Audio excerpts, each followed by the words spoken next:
तुश्चानिच्छतां नासी रामे राजन्यधुक्षये। एक पत्नी व्रतधरो राजर्षि चरितशुचि स्वधर्मां गृहमेधीयं शिक्षयन् स्वयमाचरत्। प्रेम्यानुवृत्त्या शीलेन प्रशयः वनता सती ध्रिया ह्रिया च भावज्ञा भर्तुः सीता हरन्मनः। ध्रिया ह्रिया च भावज्ञा भर्तुः सीता हरन्मनः।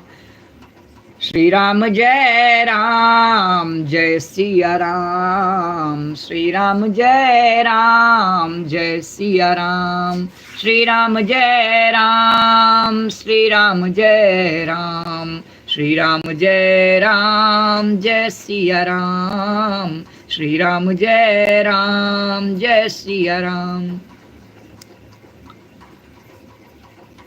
इस प्रकार भगवान ने भाइयों का अभिनंदन स्वीकार करने के साथ अयोध्यापुरी में प्रवेश किया। उस समय वह पूरी आनंदोत्सव से परिपूर्ण हो रही थी। राजमहल में प्रवेश करते ही उन्होंने अपनी माता कौशल्या, अन्य माताओं, गुरुजनों, बराबर के मित्रों और छोटों का यथायोग्य सम्मान किया तथा उनके द्वारा किया हुआ सम्मान स्वीकार किया। श्री जानकी जी और लक्ष्मण जी ने भी भगवान के साथ साथ सबके प्रति यथायोग्य व्यवहार किया। उस समय जैसे मृतक शरीर में प्राणों का संचार हो जाए, वैसे ही माताएं अपने पुत्रों के आगमन से हर्षित हो उठी। उन्होंने उनको अपनी गोद में बैठा लिया और अपने आंसुओं से उनका अभिषेक किया। इस समय उनका सारा शोक मिट गया। इसके बाद वशिष्ठ जी ने दूसरे गुरुजनों के साथ विधिपूर्वक भगवान की जटा उतरवाई और बृहस्पति जी ने जैसे इंद्र का अभिषेक किया था, वैसे ही चारों समुद्र के जल आदि से उनका अभिषेक किया। इस प्रकार सिर से स्नान करके भगवान श्री राम ने सुंदर वस्त्र, पुष्पमालाएं और अलंकार धारण किए। सभी भाइयों और श्री जानकी जी ने भी सुंदर सुंदर वस्त्र और अलंकार धारण किए। उसके बाद भगवान श्री राम जी अत्यंत शोभायमान हुए। भरत जी ने उनके चरणों में गिर करके उन्हें प्रसन्न किया और उनके आग्रह करने पर भगवान श्री राम ने राज सिंहासन को स्वीकार किया। बोलो राजा रामचंद्र भगवान की जय। उसके बाद वे अपने अपने धर्म में तत्परता वर्णाश्रम के आचार को निभाने वाली प्रजा का पिता के समान पालन करने लगे और उनके प्रजा भी उन्हें अपना पिता ही मानती थी।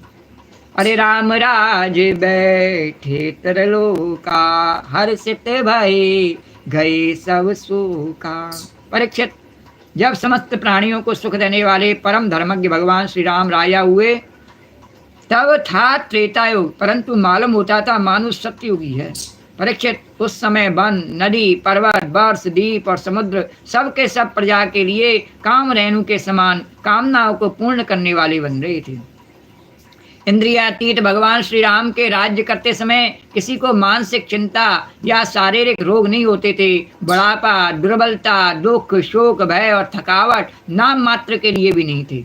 यहाँ तक कि जो मरना नहीं चाहते थे नहीं, उनकी मृत्यु भी नहीं होती थी। जीते रहो आराम से, जियो जियो। तब भगवान श्री राम ने एक पत्नी का व्रत धारण कर रखा था। उसके और उनके चरित्र अत्यंत पवित्र एवं राजर्षियों के से हैं। वे गृहस्थोचित स्वधर्म की शिक्षा देने के लिए स्वयं उस धर्म का आचरण करते हैं और सती शिरोमणि जानकी जी अपने पति के हृदय का भाव जानती रहती हैं और जो वे प्रेम से, सेवा से, शील से, अत्यंत विनय से तथा अपनी बुद्धि और लज्जा आदि गुणों से अपने पति भगवान श्री रामचंद्र जी का चित्त चुराती रहती हैं।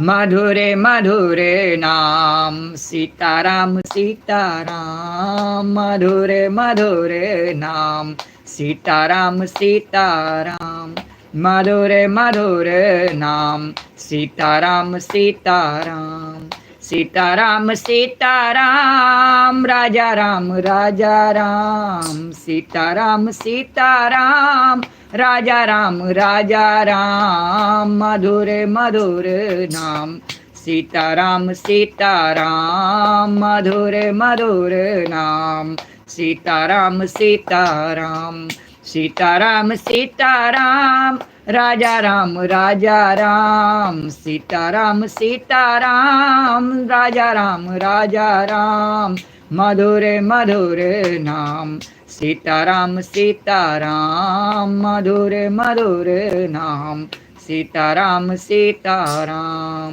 बोलो राजा रामचंद्र भगवान की जय। जगत जननी जानकी मैया की जय। पुत्र हनुमान जी महाराज की जय। इति श्रीमद्भागवते महापुराणे पारमहंस्यां